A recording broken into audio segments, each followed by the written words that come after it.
검스타트 수강생 여러분 반갑습니다. 도덕과 정배옥입니다. 자, 오늘은요 이제 2021학년도 1회 중졸 검정 모의고사 이제 해설 강의를 하게 됐는데요. 일단 해설 강의에 앞서서요 이제 이게 교육 과정이 바뀐 상태에서 처음 이제 시험이 출제가 됐잖아요. 그래서 단원 자체가 많이 바뀌었습니다. 그죠? 그 전에 시험 비해서. 지금 단원이 총 6개의 단원이 되어 있는데 요 지금 과정이요. 도덕 1 교과서와 도덕 2 교과서가 있습니다. 이 두 교과서의 내용이 모두 합쳐졌는데 1단원에 이제 자신과의 관계라는 단원에서는 도덕 1에만 있는 교과 내용이에요. 그래서 여기서 6문제가 출제가 됐습니다. 상당히 많이 된 거죠. 그래서 도덕 1 교과의 1단원, 우리 교재에서도 1단원에 해당하는 이 부분이 시험에 잘 나온다는 거 좀 이해하시고요. 그 다음에 이제 타인과의 관계입니다. 타인과의 관계가 도덕 1에도 있지만 도덕 2에도 있어요. 그래서 이것이 두 개가 합쳐졌을 때는 비슷한 문제수가 나옵니다. 그래서 이 타인과의 관계, 그 다음에 사회 공동체의 관계라는 이 두 개의 단원이 도덕 1과 도덕 2에 모두 있기 때문에 이걸 하나로 묶었을 때는요. 전체적으로 다 비슷한 게 문제수가 나왔어요. 그래서 골고루 문제를 출제하려고 했다라는 걸 좀 이해하시면 될 것 같습니다. 자, 그래서요, 이제 내용도 한번 들어가 보는데, 지금까지 이제 기출문제가 출제되어 온 과정에서 지금 비교를 해보면 많이 쉬웠어요. 그러니까 뭐 내용을 깊게 들어가는 내용들은 거의 안 나왔죠. 특이한 문제 하나가 나오긴 했는데 그 문제는요, 국어적으로 해석했을 때 다 푸실 수 있는 문제였기 때문에 요거는 이제 놔두고요. 봤을 때는 전반적으로 난도는 많이 낮아졌다라는 걸 이제 보실 수가 있습니다. 그럼 보면 이제 1번부터 같이 풀어볼게요. 자, 1번입니다. 다음에 설명하는 인간의 본성이다. 그럼 이제 인간의 본성이라는 말이 나오면 여러분들이 이제 세 가지가 떠올리시면 되겠죠? 뭐 성선설이냐, 성악설이냐, 성무성악설이냐 이렇게. 그래서요, 지금 보시면 모든 사람은 태어날 때부터 다른 사람을 불쌍히 여기고 자신의 잘못을 부끄러워하는 마음을 가지고 태어난다. 뭔 말이에요? 착하다는 얘기죠, 본성이. 그래서 이 내용은 맹자가 그 착한 본성을 유지하기 위한 어떤 노력들을 얘기를 하는데 그 중에 이제 4단이라고 있습니다. 4단. 그 4단 중에서 측은지심을 얘기를 하는 거예요. 이건 이제 나중에 고졸 올라가시면 바로 배우셔야 되기 때문에 미리 좀 설명을 드리는 겁니다. 그래서 맹자는 측은지심을 갖는다. 사람들은. 남을 가엾게 여기는 마음을 갖고 있어. 그렇기 때문에 맹자 입장에서 사람의 본성은 착해. 원래 태어날 때부터. 그래서 성선설에 대한 이야기라는 거죠. 자, 1번 갑니다. 인간의 본성은 원래 선하다. 얘가 답이 되는 거죠. 그래서. 자, 2번. 인간의 본성은 원래 악하다. 이건 뭐예요? 성악설이죠. 순자. 그 다음 3번.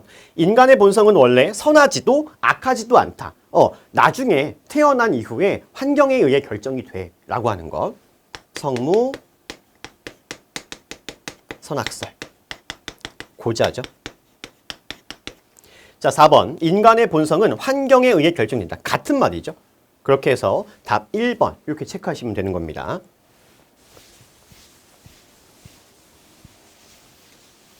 자, 2번 보겠습니다. 다음에 설명하는 것 해가지고요. 요건 그냥 단순하게 용어 설명하는 거예요. 용어. 이 용어가 뭐죠? 라는 것. 도덕적 추론 과정에서요, 여러 가지가 필요합니다. 그러니까 우리가 도덕적으로 어떤 상황에 대해서 추론하는 과정에는요, 여러 상황들이 필요해요. 뭐 도덕적 지식도 필요하고, 도덕적 사고도 필요하고, 뭐 그런 것들 중에서 어떤 용어냐는 겁니다. 자, 어떤 사실이나 주장에 대해서 타당성과 정확성 등 이런 합리적으로 검토하는 사고를 뭐라고 하냐? 그러면요, 만약 이 내용을 모른다고 가정하고요, 독단적 사고는 당연히 아니죠. 수동적도 아니겠죠. 배타적. 이게 배타적이요. 다른 사람을 배타한다는 얘기잖아요. 이것도 말이 안 되고요. 그래서 비판적 사고밖에 안 돼요, 답이. 답이 4번 이렇게 나오는 겁니다. 어려운 문제 아니었어요. 그 비판적 사고에 대한 정의를 묻는 문제였습니다. 자, 3번입니다. 자, 3번에 기억에 들어갈 단어. 그러니까 이런 식으로 용어를 많이 묻는 문제 위주도 출제가 되었다는 거예요. 옳지 않은 것. 정신적 가치라고 나옵니다. 그러면 이제 가치라고 하는 게 물질적 가치도 있고요. 뭐 도구적 가치도 있고요. 여러 가치가 있죠. 뭐 본래적 가치도 있고. 근데 그 중에서 정신적 가치에 해당하는 것이라고 물어봤어요. 그러면 뭐 사랑이나 지혜나 기억 등이 있다라는 것이죠. 그러면 저기 1번에 돈이라고 나온 얘는 뭐예요? 얘는 물질적 가치죠. 혹은 도구적 가치라고 하죠. 이렇게. 봉사, 행복, 우정 이건 다 정신적 가치에 해당하는데 1번은 물리적 가치 아니면 도구적 가치에 해당할 수 있다. 그 답이 1번 되는 겁니다. 자, 4번입니다. 다음에 설명하는 용어, 마찬가지로 용어예요. 자신의 목표, 역할, 가치관 등을 통합적으로 이해한대요. 뭐죠? 자신에 대해서 통합적으로 이해한다는 이야기죠. 내가 누구인가? 이걸 일관되게 인식하는 것. 자아에 대해서 잘 알게 되는 것. 이런 말이에요. 그래서 자아 정체성이다. 이게 답이 되는 것이죠. 자, 1번의 가치전도라고 하는 거는 우리가 이제 가치라는 개념에서 배웠던 개념인데요. 도구적 가치가 있고요. 본래적 가치가 있습니다. 자, 그러면 도구적 가치는 본래적 가치를 추구하기 위해 필요한 수단이에요. 하나의 방법이라고요. 그런데 거꾸로 되는 거죠. 본래적 가치보다 도구적 가치가 더 중시되는 거예요. 예를 들어서 우리가 행복한 삶을 위해서 어느 정도의 돈이 필요합니다. 그러면 이 돈은 도구적 가치예요. 그러면 행복이라고 하는 거는 본래적 가치죠. 그래서 돈은 행복을 위해 필요한 건데 거꾸로 되는 거예요. 행복보다 돈을 더 중시하게 되는 거죠. 이런 식의 현상을 가치전도 현상이다라는 것이고요. 도덕적 민감성은 내 주변에서 발생하는 어떤 여러 윤리적 상황, 도덕적 상황에 대해서 민감하게 반응하는 거예요. 저거는 도덕적으로 옳지 않은데? 무관심한 것이 아니다. 민감하게 반응하는 것. 그 다음 도덕적 상상력은 내가 어떠한 행위를 할 거예요. 그 행위가 도덕적인지 아닌지를 미리 예측해 볼 수 있는 상상력을 얘기를 하는 것이죠. 그래서 답은요 2번 이렇게 정리하시면 되는 겁니다. 자, 5번 보겠습니다. 다음과 같은 갈등 해결 방법이라고 되어 있어요. 이 문제가 원래 이렇게 출제가 되는 게 아니죠. 그러니까 갈등을 원만하게 해결하기 위한 방안들 중에서 뭐 협동, 조정, 중재 이런 게 있는데 조정하고 중재를 비교할 수 있는지를 많이 물어봐요. 근데 지금 이 문제는 그냥 너무 쉽게 출제하다 보니까 그냥 바로 답이 나옵니다. 바로 볼게요. 지금 제3자라는 말이 나오죠. 그러니까 협동은 제3자가 개입하는 게 아니에요. 양자, 당사자 간의 대화와 협력을 통해 대화를 통해서 문제를 해결해 나가는 겁니다. 가장 긍정적이죠. 자, 그런데 그렇게 되지 않은 경우에는 이제 제3자가 개입을 한다는 거죠. 자, 제3자가 개입해서 문제를 해결하는 방법에는 조정과 중재가 있는데요. 중재가 없어요. 그죠? 바로 나오죠. 조정이라고. 자, 그러면 자, 얘들아 서로 말도 안 하고 지낼 거니 내가 잘 말할 테니까 함께 이야기해보는 게 어때? 무슨 말이에요? 이 제3자가 두 학생의 갈등을 해결하기 위해서 도움을 주는 거죠. 요건 조정이죠. 만약에 이 제3자가 해결 방식을 제시해요. 야, 이렇게 해결해 하고 두 학생이 강제로 따라야 되는 건 이건 중재에 해당하고요. 그래서 이 문제는 조정이나 중재를 이제 구분할 수 있냐라는 문제였는데 중재가 빠졌기 때문에 엄청 쉽게 출제가 된 것이다. 답 2번 체크하시면 됩니다. 자, 6번입니다. 도덕 공부, 올바른 목적을 보기 위해서 골라라. 그냥 국어적으로 푸시면 되겠죠? 자, 기억. 타율적인 사람이 되기 위한 아니죠. 타율이란 말 자체는요. 다른 사람이 시키는 대로 하는 거니까 옳지 않죠. 그 다음, 니은. 올바른 인격을 형성하기 위함이다. 맞죠? 디귿. 경제적 이익만을 추구한다. 그러니까 경제적 이익만을 추구한다는 거는 올바른 가치를 지향하고 있는 것이 아니잖아요. 그래서 이것도 잘못된 거고요. 리을. 바람직한 삶의 목적을 설정하기 위함이다. 그죠? 도덕적으로 바르게 살아가는 그런 바람직한 삶의 목적을 설정하자. 맞죠? 그래서 니은 리을 해서요. 답 3번 체크하시면 됩니다. 자, 7번 가보겠습니다. 7번은 나올 줄 알았죠. 항상 나오니까. 지금 어떤 그리스의 철학가가 나와 있고요. 궁극적으로 추구하는 것, 이것이 행복이다. 그래서 이 행복을 최고선이다 라고 말씀하셨죠. 자, 행복은 도덕적 행동을 습관화할 때, 즉 이 도덕적 행동을 습관화하여 도덕적 행동을 지속적으로 하게 되면 행복을 이루기 더 쉬워. 그래서 착하게 살아. 이렇게 말씀하신 거예요.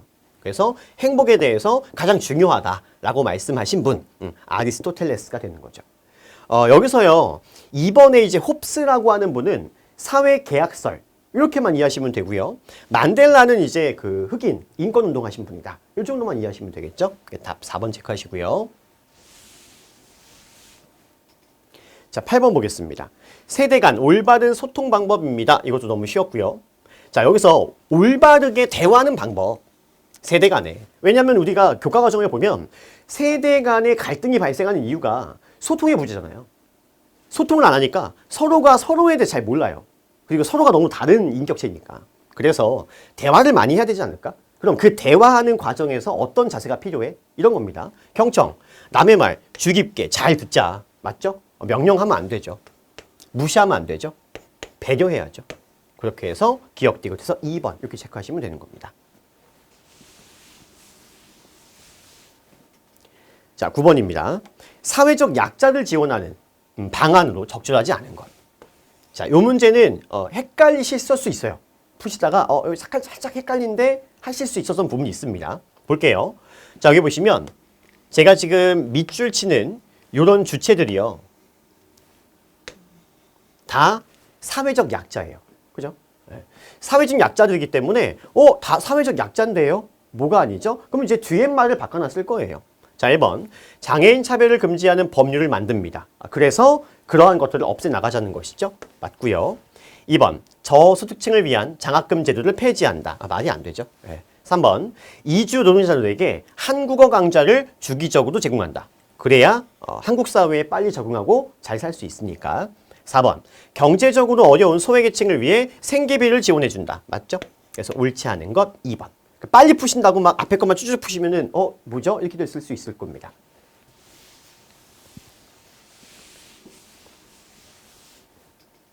자, 10번입니다. 다음 어느 학생의 서술형 평가 내용입니다. 밑줄 친 기억, 리을 중 적절하지 않은 것이 되어 있어요. 주제는 다문화 사회고요. 기억, 문화가 다르다는 이유로 차별하지 말아야 된다. 그럼 차별하면 안 되죠. 맞고요.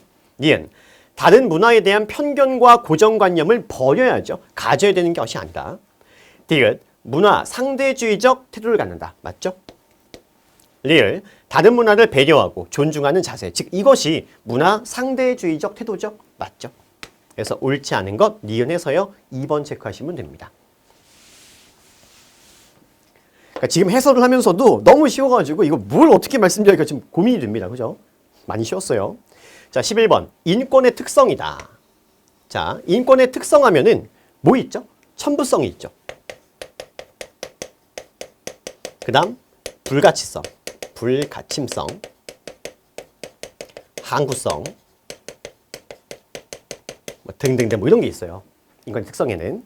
자, 그래서 인권의 특성 중에서 뭐냐? 자, 인간이라면 누구나 태어날 때부터 하늘로부터 부여받은 권리이다. 천부인권. 그래서 천부성에 대한 이야기라는 것이죠. 답 3번 바로 체크하시면 되고요. 자, 12번입니다. 진정한 사랑을 실천하는 방법. 이것도 그냥 국어적으로 푸시면 되겠죠. 1번. 자신의 욕망만. 뭐야? 자신의 욕망만. 상대방은요? 필요 없다는 거죠. 말이 안 되고. 2번. 서로에게 지나치게 집착한다. 이런 단어들, 부정적인 단어를 나오면 안 돼요. 3번. 서로의 부족한 면을 채워준다. 맞죠? 그래서 뭐 균형, 조화를 이룬다라는 거예요. 4번. 상대방의 성공을 위해 무조건 희생 이런 말 안 되죠. 자, 그래서 답 3번 체크하시면 되고요. 13번 넘어가겠습니다. 자, 과학기술의 바람직한 활용 방안이다. 이렇게 되어 있습니다. 이것도 어렵지 않아요. 기억, 물질 만능주의를 조장한다.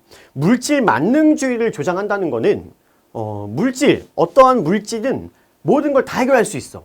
극단적 사고죠. 그래서 물질 만능주의를 조장하는 것은 과학기술을 바람직하게 활용한다고 볼 수 없는 거예요. 니은, 미래 세대에 미칠 영향까지 고려해야 된다. 맞죠? 디귿, 환경오염과 생태계 파괴를 방치한다. 방치하면 안 되죠. 그렇고요. 리을, 인간 존중을 실천한 방향. 즉, 이 과학기술이요. 인간 존중을 해야 돼요. 이 과학기술이 인간의 존엄성을 훼손하거나 이러면 안 된다는 이야기죠. 그래서 그런 방향으로 개발한다. 맞죠? 그래서 니은 리을 해서요. 답 3번 체크하시면 됩니다. 자, 14번입니다. 기억에 들어갈 대답 옳지 않은 건데요. 세계화 시대에 우리는 어떤 자세를 지녀야 되냐. 그러니까 세계 시민으로서의 어떤 자세가 필요해? 라는 거예요. 자, 그러면 1번에 보시면 다른 문화를 무조건 수용한다. 잘못된 거죠? 그럼 어떻게 해야 되는 거죠? 주체적으로, 비판적으로 수용해야 되는 거죠. 그래서 1번이 옳지 않다. 바로 답 1번 나왔고요. 2번, 외국에 대해 개방적인 태도를 취한다. 좋죠. 배타적인 것보단 개방적인 게 좋죠. 그러니까 개방적인 태도를 취하는데 무조건 다 받는다는 얘기는 아니에요. 개방적인 태도를 취하면서 이런 식으로 우리가 필요에 의해서 이제 받아들이면 된다라는 것이죠. 3번. 세계 시민으로서 보편적 가치를 추구합니다. 네, 보편적 가치에 비추어 다른 나라를 바라볼 수 있어야 된다는 얘기고요. 4번. 지구촌 문제에 적극적으로 관심을 가져야 된다. 맞죠? 그래서 옳지 않은 거 1번이었습니다. 자, 15번 가볼게요. 정의로운 국가가 추구하는 가치가 아닌 겁니다. 정의로운 국가니까요. 차별 안 되겠죠.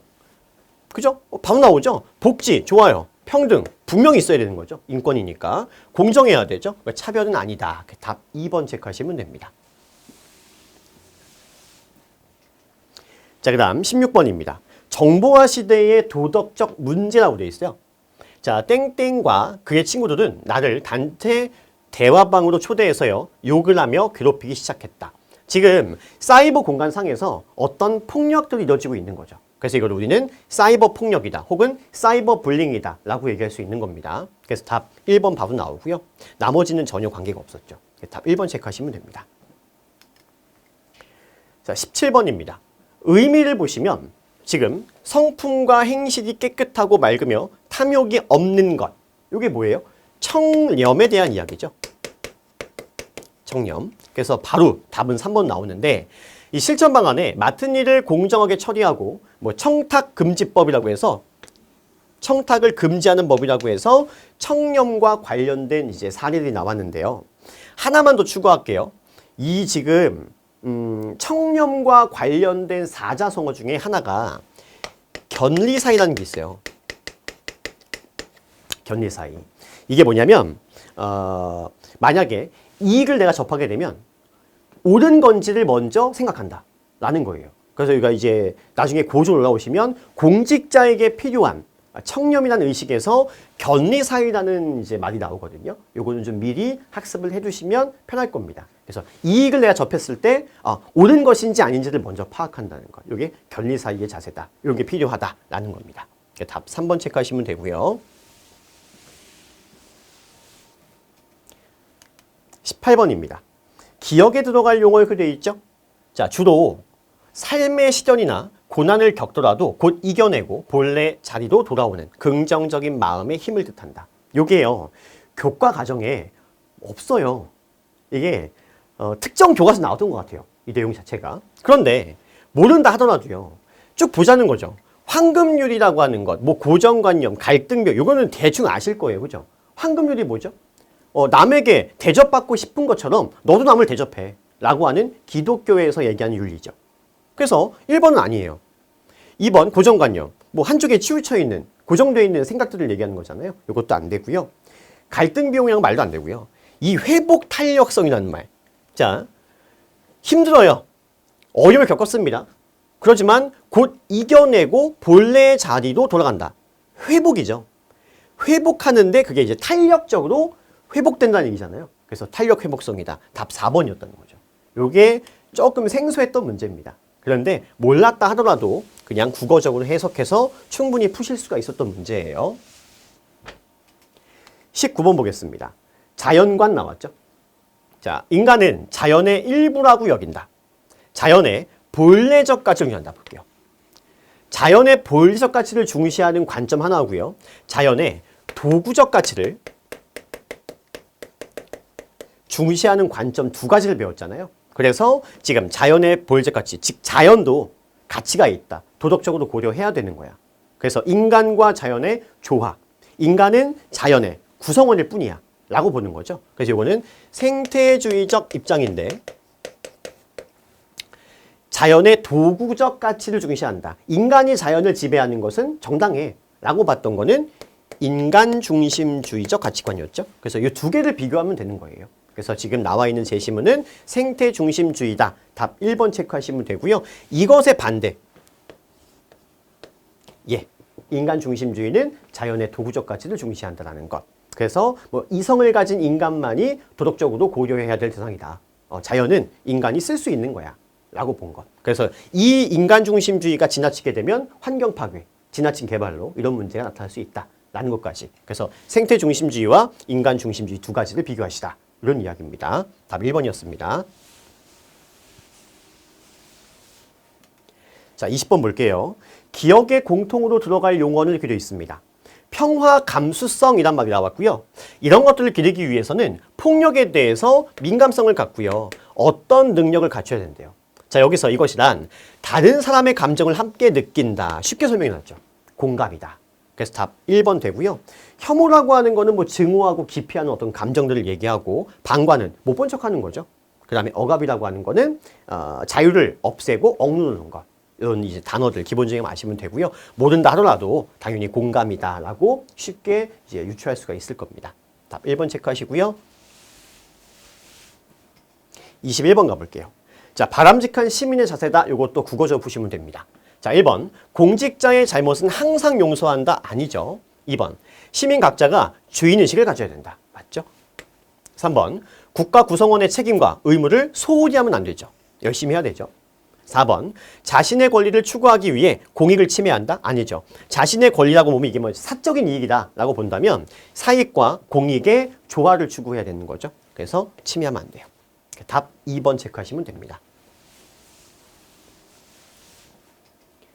자, 22번입니다. 다음 내용에 해당하는 용어 되어 있습니다. 폭력이나 전쟁이 없는 상태. 이걸 이제 고졸로 올라오시게 되면 소극적 평화라고 배워요. 그래서 고통과 갈등이 없는 안정된 마음 상태, 평화 이렇게 되는 거죠. 그래서 답 4번 체크하시면 되고요. 당위라고 하는 거는 마땅히 해야 하거나 하지 말아야 하는 것인 건 다 아시겠죠. 그래서 답 4번 체크하시면 됩니다. 23번입니다. 북한 이탈 주민을 대하는 올바른 자세래요. 이것도 그냥 국어적으로 푸시면 돼요. 기억, 관계 맺기를 회피한다. 이러면 안 되죠. 더 소외되겠죠. 니은, 필요한 도움을 주기 위해 노력한다. 맞죠? 그들이 어떠한 도움이 필요한지를 이해하고 도움을 주기 위해 노력하지 않는 얘기입니다. 디귿, 남한에 대한 부정적 인식을 심어주면 못 살겠죠. 그 다음 리을, 편견을 갖거나 차별하는 일이 없어야 한다. 맞죠? 그래서 니은 리을 해서요. 답 3번 체크하시면 되고요. 24번입니다. 교사의 질문에 대한 대답으로 적절하지 않은 것 되어 있습니다. 바람직한 통일 국가를 이루기 위해 필요한 태도예요. 자, 1번 평화를 지향하는 자세를 가져야 됩니다. 맞죠? 2번 통일을 긍정적인 시각으로 바라본다. 맞죠? 3번 통일에 대해 적극적으로 관심을 갖는다. 맞죠? 4번 수단과 방법을 가리지 않고 무조건 통일한다. 폭력적인 방법을 동원해서라도 통일하자고요? 그건 안 되죠. 그래서 4번이 틀렸습니다. 자, 마지막 문제입니다. 25번. 삶을 의미 있게 살아가기 위한 노력이 아닌 것이 되어 있어요. 자, 명확한 목표를 설정하자. 그래야죠. 2번. 현재의 삶에 충실하자. 만족하면서. 맞죠. 보람된 삶을 추구하자. 맞고요. 4번. 사회적 관계를 단절하자. 그러면 안 되겠죠. 인간은 사회적 동물이기 때문에 혼자 살 수 없어요. 더불어 살아가야 됩니다. 그래서 옳지 않은 것 4번 체크하시면 됩니다. 자, 이렇게 해서 이제 총 25문제를 다 풀이를 해봤는데요. 풀이를 하면서도 제가 조금 낯간지러워요. 너무 쉬워서. 그래서 요번에 시험 보신 분들은 굉장히 운이 좋으셨을 거고요. 앞으로 이제 시험을 준비하시는 분들도 개정 교과서가 되면서 난도가 많이 낮아졌다라는 걸 좀 이해하시고요. 용어 위주로 공부를 하시는 게 중요하다. 개념들. 그래서 뭐 어떤 이론에 대해서 깊게 들어가는 문제들은 이제 거의 안 나온다고 보시면 됩니다. 그래서 우리가 도덕 교과 과정에서요. 내가 모르는 단어가 있는지를 먼저 파악을 하세요. 그래서 그 단어들 위주로 먼저 공부를 해주시는 게 아무래도 이제 고득점하기에 더 유리할 수 있다는 겁니다. 그 나머지 그 이외로 출제가 되는 문제들은 국어적 능력으로 다 푸실 수가 있어요. 부담 갖지 않으셔도 될 것 같아요. 아셨죠? 나머지 과목에 더 많은 시간을 소비하시면 될 것 같습니다. 자, 수고하셨고요. 합격을 기원드리겠습니다.